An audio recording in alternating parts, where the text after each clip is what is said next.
It's February 17th, 2005. Michael Andrade is fast asleep. And first responders race to a fire in an apartment building in San Antonio, Texas. Smoke is coming from the suite of Michael Paul Andrade, a promising young pre-med student at St. Mary's University. When the first responders arrive, they open the front door and smoke billows out. The fire department rushes in. By the time rescue workers arrive, the 21-year-old man is dead. At first, it seems like a tragic accident. But emergency officials soon realize this is no accident at all. It's murder. But who would want to kill this mild-mannered guy who's dedicated his entire life to helping others? The case leads to a surprise ending that no one could see coming. The path to discovering who killed this bright young medical student would take investigators to some strange places, reveal some very dark pasts before the chilling details are revealed.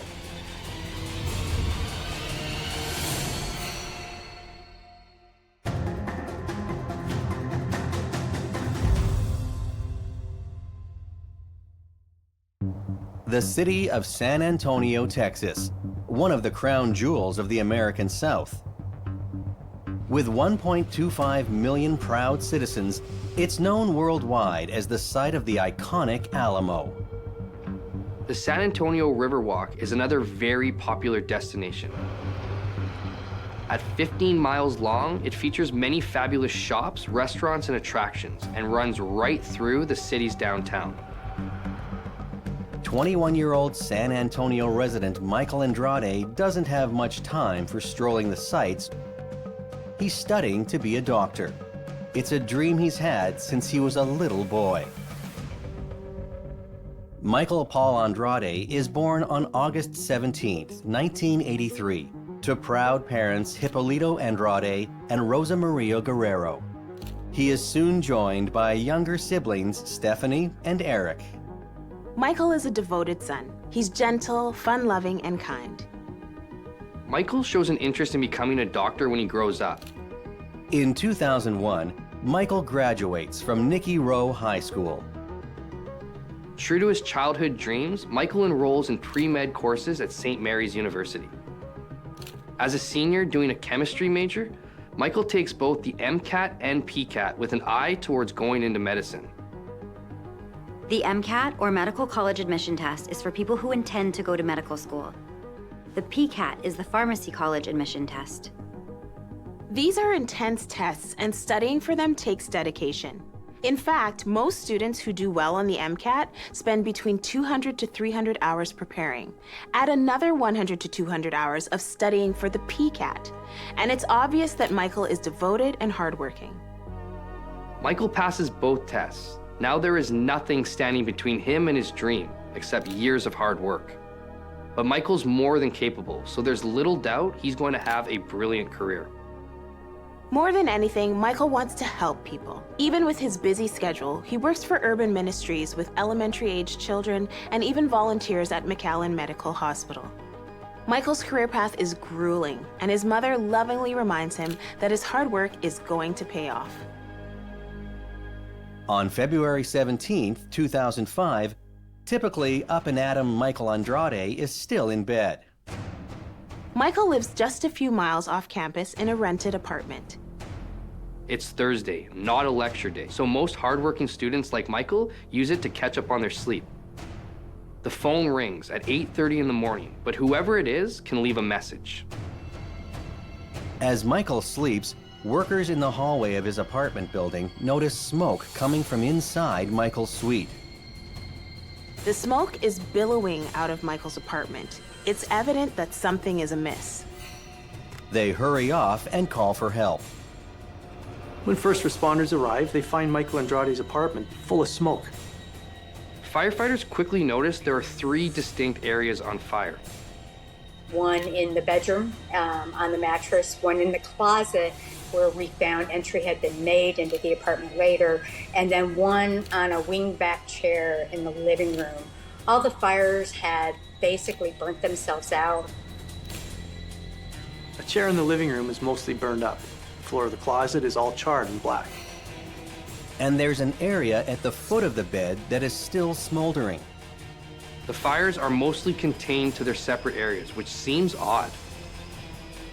If it's an accident or faulty wire or something like that, you would expect to see one source of fire. But the strange fire pattern is not the most disturbing part of this scene. First responders discover a person lying face down on the bed, not moving. It's obvious that he's dead. While it's assumed at first smoke inhalation caused the man's death, it doesn't take long to realize this is more than a tragic accident. Michael Andrade's arm is pulled behind his back and there's something wrapped tight around his throat. This appears to be a murder. When police arrive on the scene, they confirm the suspicions of the first responders. Both his wrists have marks on them, consistent with having been bound or tied together at some point. A bed sheet has been torn into strips and one is around Michael's throat. Michael's body is transported to Bexar County Medical Examiner's office for an autopsy. Forensic pathologist Dr. Susanna Dana establishes Michael Andrade's cause of death as strangulation. There were signs of a struggle. Initial thoughts were that the victim had been bound, and we determined very quickly that he'd been strangulated once at the ME's office. His own torn bedsheet is the murder weapon. The position Michael is in when he's discovered lying on his stomach is definitely the position he's in when he dies. There's a lot of soot on his back, much more than anywhere else. Dana also finds tiny bits of fiberglass insulation on Michael's body.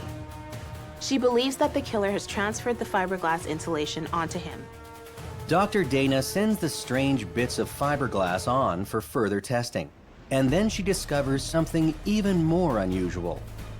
There is no smoke found in the victim's lungs. This means that Michael Andrade is already dead by the time the fire starts.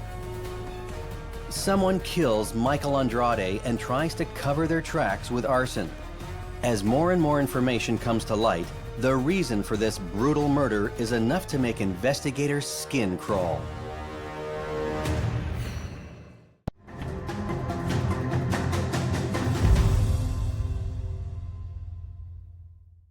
"21-year-old Michael Andrade is found murdered with his own bedsheets and his apartment set ablaze." Back at the scene, investigators start digging into the unusual placement of the fires around the apartment suite. The fires don't seem to be set using any accelerant. A more intense fire might expose the insulation inside the walls, but that's not here. Nothing like that is apparent in Michael's apartment. Investigators look for clues, and sometimes they come in the form of what's not present. Police notice that a few other things are missing from Michael's apartment too. It appears Michael's computer is gone, along with some other electronic equipment. Robbery could be a motive here for sure, but not many burglars would kill a guy afterward and set his apartment on fire. There's also no sign of forced entry, which often implies that the assailant was known to the victim. Believing there are no clear suspects who would want to harm Michael, investigators make a surprising discovery when they play back Michael's phone messages. Police hear the voice of a woman named Lily, who at 8:30 a.m. that morning is calling to break up with Michael Andrade. It's a very odd message to leave someone. Who wants to be dumped by voicemail? Made odder by the fact it happens on the very day that Michael is killed. She doesn't say, "Hey, we need to talk." She just says, "I'm breaking up with you," in the voicemail. And while it by no means proves she's connected to Michael's murder, the timing of Lily's message is awfully coincidental. It's something to look into. Detectives immediately turn their attention to finding Lily. Initially, we really kind of went towards maybe the girlfriend. Maybe they were having a bad time, which she admitted to, that they were having ups and downs, like all young relationships do. Michael Andrade's sister, Stephanie, is able to shed some light on the situation. She says that Lily is 22-year-old Lily Macias, who is Michael's girlfriend. At least she was, until leaving that message. Lily and Michael have been dating for a while. Stephanie has seen them get into arguments several times. She says Michael is often left feeling hurt and upset after these disagreements with Lily. Is it possible that after calling Michael at 8:30 a.m. and leaving a message, Lily comes over to see him in person? Michael Andrade knows the killer and lets them in. It would explain why there's no sign of forced entry. So initially, there was very little to go on. The apartment was unlocked. It was found secured. Both the sliding glass door and the front door were not open, but opened easily without having to unlock them. Known to be shy and not even dressed yet, if Michael's gonna open the door for anyone, his girlfriend would be a good bet. As is often the case, a spouse or romantic partner, in this case girlfriend or ex-girlfriend, would be at the top of any list of possible homicide suspects. With enough circumstantial connections, police bring in Michael Andrade's ex-girlfriend, Lily Macias, for a talk. Lily's very cooperative. She's willing to do whatever is necessary to help. She's certainly not acting like someone who has anything to hide. She's very forthcoming. She even lets police search her home and her vehicle. The most important thing that detectives learn about Lily is that she has a rock-solid alibi. At the time of the murder, she's at work. Lily Macias has a part-time job, and her boss confirms that she's there all morning on February 17th, 2005. There's no way she could have killed Michael or set his place on fire. It's clear that while there may have been problems in their relationship, Lily did not wish any harm to come to Michael. The investigation continues without much success, and detectives are afraid this case is about to go cold. Michael Andrade has no enemies. He's close to his family. He's dedicated his life to saving people's lives. There's no logical reason for anyone to want him dead.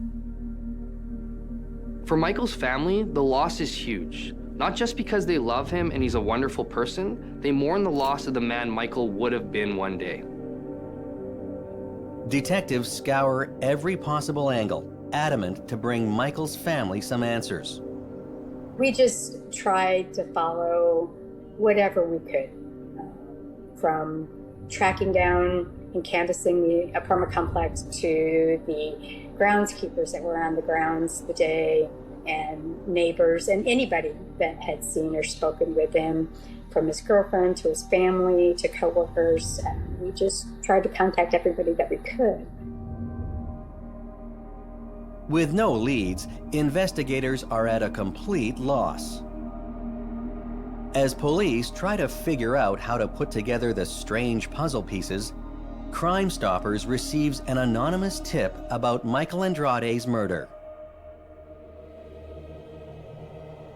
Yes, San Antonio has Crime Stoppers, all the major cities and metropolitan areas in Texas. Whenever there's a high-profile case, police get calls from people claiming to know something. Crime Stoppers of Houston is the largest Crime Stoppers in the United States. We're actually the only Crime Stoppers in the country with its own building. We offer a reward, it's a standard reward on any felony case, including murder and capital murder, of up to $5,000 for any information that leads up to the arrest of the suspect. We're continuously putting out information on how the public can help us solve cases through social media, through press conferences, Instagram, Twitter, TikTok, Facebook, you name it, we do it. It's a lot of information to process. Not every tip is legitimate, and it can be a lot of work to get to the truth. Our third floor in a building is staffed by trained law enforcement professionals. They are the ones who handle the tips. They are the ones who vet out the tips. And it's totally and completely anonymous. We have no idea who you are. There's no caller ID on their call center phones, and no conversations are recorded. Their online tips are done through an encrypted interface. Even how the reward is claimed is completely anonymous. We don't ask for details about the caller or how they receive their information unless they want to volunteer it. 99% of the time, they're false leads. This one, however, seems more legitimate. The anonymous caller knows details about Michael Andrade's case that have never been made public. Details only someone directly connected to the incident or the perpetrator could know. He or she knows specific details about what is on that stolen computer. The computer that was taken had a screensaver of a picture of Michael Andrade, the victim, and his cat Nash, which really had not come up at all in our investigation, so it led to quite a bit of credibility. It also makes you go, who is this that knows this much? The most important thing that the anonymous caller tells Crime Stoppers is how the killer gets into the apartment. He or she says the intruder didn't come in through the front door or even through one of the windows. This is consistent with the fact that the door shows no signs of forced entry. Someone could open it with a key or from inside, but it's never been forced open. The windows are covered in soot, but they're all locked up tight and undamaged. The caller is correct. No one could leave through a window and lock it up behind them. The facts at the crime scene support the caller's claims so far. But if the killer didn't come in through the door or a window, how did they get inside Michael's apartment? Incredible as it may seem, the anonymous tipster claims that the intruder got into Michael Andrade's apartment through the attic. Investigators didn't notice an attic in Michael's apartment. Apartments don't usually have attics, but Michael's building is only 2 stories high and Michael is on the top floor. So it is possible that there's an attic above him. It's not obvious at first, and it's possible investigators might miss it if they aren't looking for it, but after searching the entire suite, they find the attic inside Michael's bedroom closet. It's a panel that opens into the ceiling. Only someone with intimate knowledge of this space would know about the attic. The entire inside of the closet is scorched and burned because of the fire. And the ceiling is no exception. If that's the point of entry, then torching the closet could be an attempt to cover their trail. Investigators need to get a closer look inside that attic.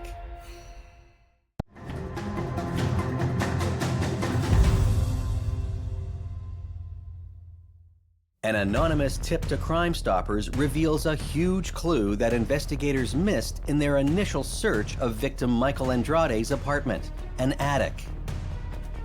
The panel in the ceiling of Michael Andrade's closet leads to more of a crawl space than an attic. You certainly couldn't store any old furniture or trunks up there. Maybe a way for electricians to get at the wiring or something like that. It's pretty small but long, and it's packed full of fiberglass insulation. Knowing that particles of fiberglass insulation had been found on Michael Andrade's body, investigators collect samples from the attic for comparison in the lab. When technicians compared the particles of fiberglass, the results are promising. Those found in the attic are of the same type as the ones discovered on Michael's body. There is, however, one significant difference. The particles from the attic look normal. The particles on Michael's body are curved or warped looking, almost like a football. This is most likely due to the heat of the fire, causing them to expand. It makes sense that the insulation in the attic would be undamaged because the fire never got close enough. Continuing to carefully explore the attic crawl space, investigators notice the insulation is matted down in places. It looks as if someone or something has left a trail through the insulation. It's clear there's been action in the attic, and pretty recently, too. Investigators are hoping that this trail will lead to Michael Andrade's murderer. The trail goes from the open panel above Michael Andrade's closet to another panel, likely from another apartment. The insulation only appears to be disturbed above those 2 suites. Everywhere else is untouched. So whoever used this crawl space to access Michael's apartment had only one point of entry. Further investigation determines the second panel is above apartment 1002. Generally, there are firewalls that separate apartments and keep someone from going into the attic entrance of other apartments. But there wasn't a firewall between Michael's apartment and apartment 1002. The attic door entrance from apartment 1002 had been disturbed, that the insulation had been pulled off of it, and there was a clear path from that apartment to Michael Andrade's apartment. Police have no idea who lives in apartment 1002, and they're itching to find out who it is. Investigators need a search warrant for apartment 1002. Without one, any evidence recovered by the police could be considered inadmissible by virtue of it being obtained through an illegal search and seizure. That's a guaranteed way to set Michael's killer free and never be held accountable for this horrific crime. For now, all police can do is document the evidence in the crawl space, report their findings, and apply for that search warrant. Armed with their search warrant, police head to apartment 1002. The tenant is a 23-year-old single mother named Maria Solis. Maria lives in apartment 1002 with her 3-year-old child. When asked about neighbor Michael Andrade, Maria says she doesn't know who he is or where he lives. Experienced detectives tend to get an instinct over the years. It comes from dealing with a lot of people in a lot of different circumstances. It's not always 100% accurate, but they tend to get a sense of whether people are telling the truth or if they're lying. And in this case, they do not believe Maria. She wasn't honest with me at first. She tried to disengage herself completely, like, I don't know. Detectives search Maria Solis's place and leave with a collection of seemingly random items, including a vacuum cleaner and a laundry hamper. What Maria doesn't know is that investigators have discovered a pair of dirty men's jeans in her hamper. They can see tiny glass fibers on those jeans, fibers that appear to be consistent with the insulation in the attic crawl space. Later, forensic analyst Michael Martinez examines the glass fibers. Just like the fibers from Michael Andrade's apartment, these ones appear to be warped by heat. They've expanded and taken on a curved or football-like shape. Even if someone wore the jeans up in the attic, they wouldn't pick up warped fibers like those. To get warped fibers like that, jeans would need to be close to an extreme heat source like fire.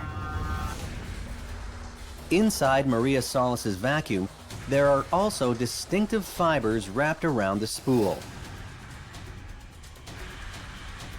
A mix of cotton and polyester dyed in unusual colors. It's a unique and unusual pattern of thread, but to police, it's very familiar. It's identical to the torn strips of bedsheet used to bind and strangle Michael Andrade. Police collect a set of car keys for a truck, same type that Michael Andrade drives. And finally, in Maria's apartment, investigators find a video camera. There are pictures of Michael Andrade's family on the screen. It's a pretty safe bet that it's his. Considering Maria claims to not know anything about who Michael is, and yet his belongings are in her apartment and now he's dead, it doesn't look too good for her right now. The single mom who lives in apartment 1002 is brought in for questioning. At first, Maria continues to deny any knowledge of Michael Andrade. But when confronted with all of the evidence and the possibility that she might be prosecuted, she breaks down. Maria says the men's jeans belong to her boyfriend, who is also her roommate. His name is Joe Luna. During that videotaped interview, she told me, well, it's like I went into an apartment. And he's just like, well, somebody was there when I got there. And I'm like, okay. And he's like, well, they saw me. It's like, so, it's like I had to do what I had to do. I'm like, what are you talking about? What did you think in your mind that he did? That he had hurt somebody, that he had done what he did to this boy. I don't like to say the four-letter words. That he had taken this person's life. That Joe Luna had basically confessed that he had killed Michael Andrade, and she gave us consent to enter her apartment and search it, and told us that Joe Luna was at her apartment at that time. The name Joe Luna is very familiar to police. 25-year-old Joe Luna has a long rap sheet that starts when he's a juvenile. Joe Luna had, I believe when he was arrested initially on 2 robbery warrants, and he was already on a repeat offender's radar as part of a crew that was committing home invasions during the day where people were at home. Joe has a history of robbery and home invasion, but not murder. But he does have a history of violence. In 1998, Joe serves 5 years in prison for unauthorized use of a vehicle, burglary, and assault on a police officer, who would later have to retire because of his injuries. After his release from prison in 2003, he continues on a streak of crimes, each one worse than the last. Around the same time, Joe Luna meets Maria Solis. Maria claims she knows nothing about Joe's criminal activities, which is hard to believe because there's just so many of them. He's even a suspect in a string of recent home invasions that bear an uncanny resemblance to Michael's. Joe Luna is a felon whose crimes have been escalating for years. Is it possible he's graduated to murder? He already had, the earmarks of being a violent criminal. On February 22, 2005, police arrest Maria's boyfriend, Joe Luna. When detectives asked point blank if he killed Michael Andrade, "Did you kill your neighbor?" No. Joe Luna denies it flatly. But police know of his long criminal history, so they decide to take a little trip with Joe down memory lane. Joe's criminal past starts at a very early age. In September 1993, when Joe is 14 years old, he pulls a gun on his middle school principal. Joe is expelled and placed on 2 years of intensive supervised probation with the Bexar County Juvenile Probation Department.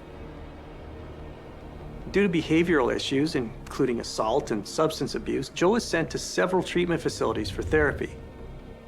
But each time, he's discharged within weeks for bad behavior. In July of 1995, Joe is committed to the Texas Youth Commission, which is a juvenile detention facility. Joe's parole is revoked twice when he fails to comply with the terms of his release. Joe Luna is a repeat offender who shows no signs of reforming. But when he turns 18 in October 1997, the Texas Youth Commission has to release him. Once again, Joe doesn't waste any time. In December of 1997, he steals a Cadillac. Joe attempts to pawn golf clubs that had been in the stolen Cadillac. The owner of the car spots it, calls his son, who then confronts Joe at the store. They get in a fight and the police are dispatched. Officer Juan Torres attempts to detain Joe and is severely injured. He's rushed to hospital and later retires from the force because of his injuries. Hardly missing a beat, Joe is back at it in January of 1998. He steals a new pink pony car, then a few days later, he steals a four-door sedan. When officers Roy Naylor and Richard Schoenberger pull him over, Joe attempts to run them over with his car. He winds up losing control and crashing into a telephone pole. Joe then takes off on foot, but he gets caught. Joe is arrested for assault of a public servant and unauthorized use of a vehicle. In May 1998, Joe is placed on probation and sent to a zero-tolerance boot camp for 60 days. Joe is kicked out of the boot camp in July after 2 separate altercations and an attempt to abscond. 1 week later, Joe breaks into the apartment of Philip Settles and his 13-year-old daughter. Fingerprints taken at the scene are matched to Joe Luna, and he's arrested. Because Joe is currently on probation for several offenses, this latest incident causes the probation to be revoked. So, all at once, he's convicted of burglary, assault, and 3 counts of unauthorized use of a vehicle. He receives 10 years for the burglary and assault, and another 2 years for each of the stolen vehicles. He is released from prison after serving just 5 years of his sentence in August 2003. 6 months after getting out of jail, Joe begins a series of home invasions and robberies. In several cases, he ties up his victims with torn bed sheets from their own homes. He steals vehicles, and in at least 2 cases, the family dog. Joe Luna's victims, ranging as young as 2 years old to adult, are held at gunpoint, bound, and robbed. Very similar circumstances to what happened at Michael Andrade's apartment. He was bound with torn bedding and robbed. Only the attack on Michael was fatal. In December 2004, Joe robs the home of Philip Dreyer, a lieutenant with the Bexar County Sheriff's Department. He steals guns, ammunition, knives, a laptop, a bulletproof vest, 2 raid jackets, and a hazardous materials suit. This is a brazen move to rob an officer. Some of these items are found in Maria Solis's apartment, along with a handgun. And so we were able to make entry and arrest him without incident. Collect the evidence that we needed, which included some things that were stolen from Michael Andrade's apartment, his truck keys, camcorder. We had information from the Crime Stoppers tip that he had cleaned up, that Joe Luna had cleaned up using a vacuum cleaner. So we collected the vacuum cleaner. Even in the face of all this evidence, Joe Luna maintains his innocence. I kill nobody, period. I don't ever see myself in a position where I would have to do something like that. He really did not offer a statement. He really had very little to say to us. He denied his involvement. He swears up and down that he did not kill Michael Andrade. But at this point, Joe Luna's pleas to police are falling flat. And as far as officers are concerned, he can tell it to a court of law. He is arrested and charged with murder.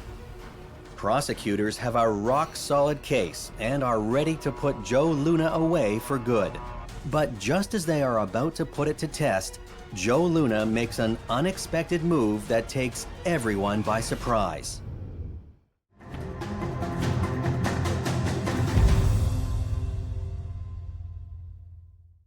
Medical student Michael Andrade has his whole life ahead of him. When he's found strangled to death in his apartment suite on the morning of February 17, 2005. 5 days later, police charge a neighbor's boyfriend, Joe Luna, with the murder. At the commencement of his trial in February 2006, Joe Luna, a career criminal who has until now insisted he has nothing to do with the murder of Michael Andrade, enters a plea of guilty. Surprisingly, as I recall it, he initially pled not guilty. But once in court, once we were seating a jury, he pled guilty. And we went directly from the guilt and innocent phase to testifying about his sentencing. The seemingly sudden switch from pleading innocent to guilty is surprising. And the court needs to ensure that Joe is in no way being forced. He's chosen to plead guilty of his own free will. Sure, how you bring in charges account? This is highly unusual. In these circumstances, the court is willing to accept such a plea, but they want to make sure the defendant really understands what he's doing.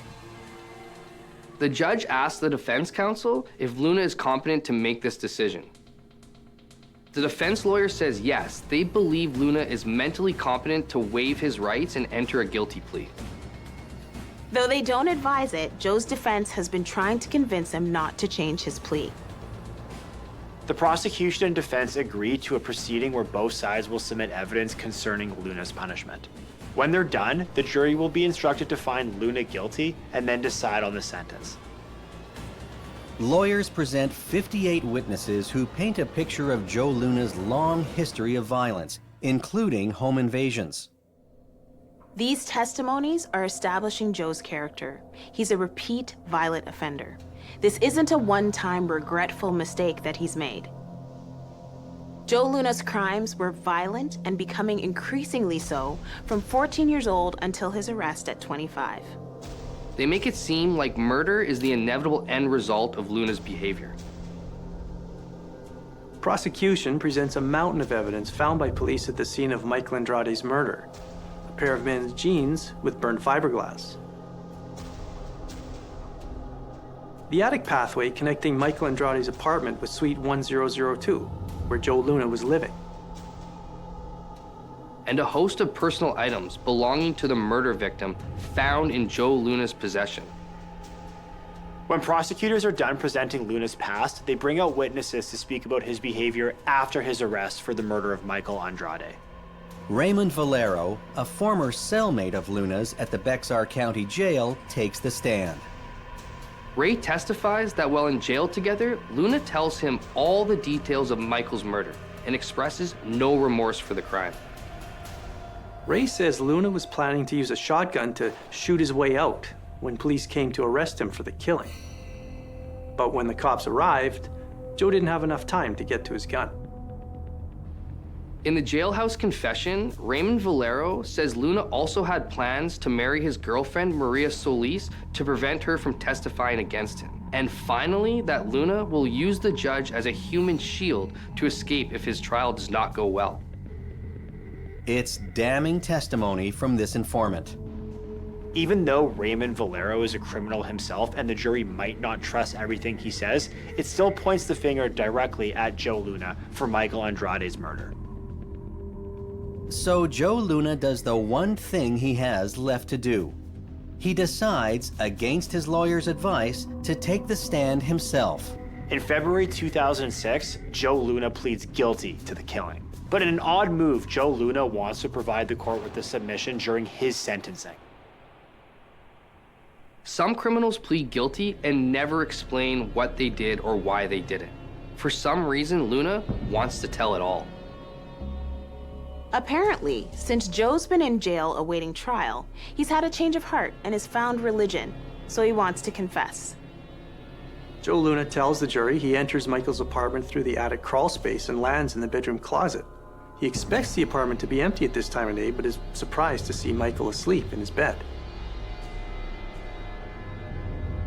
It's Thursday, not a lecture day, so most hardworking students like Michael use it to catch up on their sleep. Unfortunately for both men, the sound of Luna entering the closet wakes Michael up. Luna says he points a gun at Michael and tells him to lie face down on the bed with his hands behind his back.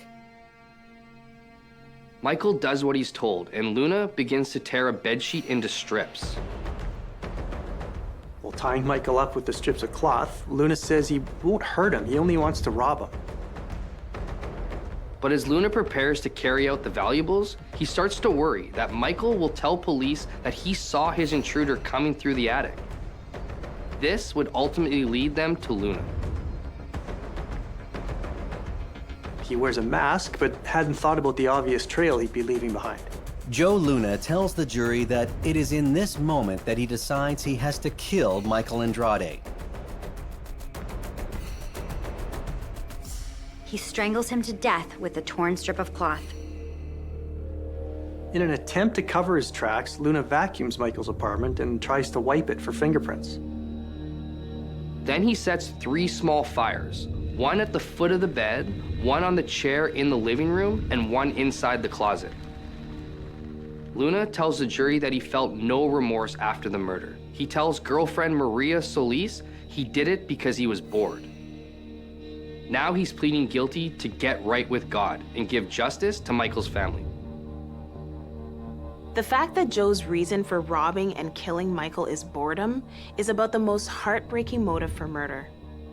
Joe says that he was responsible for his circumstances and does not blame his childhood or believe that there was anything mitigating about his past to warrant a life sentence. One thing Luna tries to make clear is that he's not pleading for his life. In fact, he says that a death sentence would be best for him, as a life in prison sentence would only make him worse. Joe even admits that most of the information the defense and prosecution have brought up in the trial isn't even half of everything he's done in his life. On April 26, 2006, the jury returned with its verdict. The jury believes Luna when he says that he will go on to commit more criminal acts of violence and be a continuing threat to society. So, they give him his final wish. So we went through sentencing, and he was sentenced to death. It was very quick. The jury sentences Joe Luna to death. Joe Luna's lawyers are appealing the death sentence. They claim that Joe's difficult childhood, which was full of abuse, should have been considered at his sentencing. They even argue that his surprise guilty plea and the fact that he didn't follow his counsel's advice are evidence of his incompetency. They say his guilty plea indicates an irrational and impulsive decision. The court disagrees. The record indicates that Joe Luna's decision to plead guilty was not a spur-of-the-moment decision, but that he had communicated his decision to his family before the beginning of the trial. And his counsel was aware of the decision at least 2 to 3 days before trial, and they tried several times to persuade him otherwise. The court have, so far, upheld the conviction and death sentence, and Joe Luna remains on death row. With the killer behind bars, the Andrade family can now spend their energy remembering the kind-hearted man Michael was. This case couldn't have been solved without the Crime Stoppers tip. And of course, we never did find out who made that phone call, but was very grateful for it. It led us to back to the apartment complex, obviously, because the tip also included the suspect. Sadly, no punishment could ever make up for the fact that a kind and selfless young man with a brilliant future ahead of him was cut down before he ever had a chance. Michael Paul Andrade was laid to rest Tuesday, February 22, 2005. Michael was a generous and caring man who was devoted to helping others. He would have made the world a better place. The world needs a Michael Paul Andrade in it. He was just a good kid. He was just like any kid who grew up and went off to college and was close to his family. All of his family had a very big family, and a girlfriend and people he loved, and he was just a good kid. But maybe some solace can be found in the fact that Joe Luna will never be able to hurt anyone again. After a lifetime of out-of-control violence and a seemingly endless list of crimes against society, a dangerous and remorseless killer is finally off the streets and locked up for the rest of his life.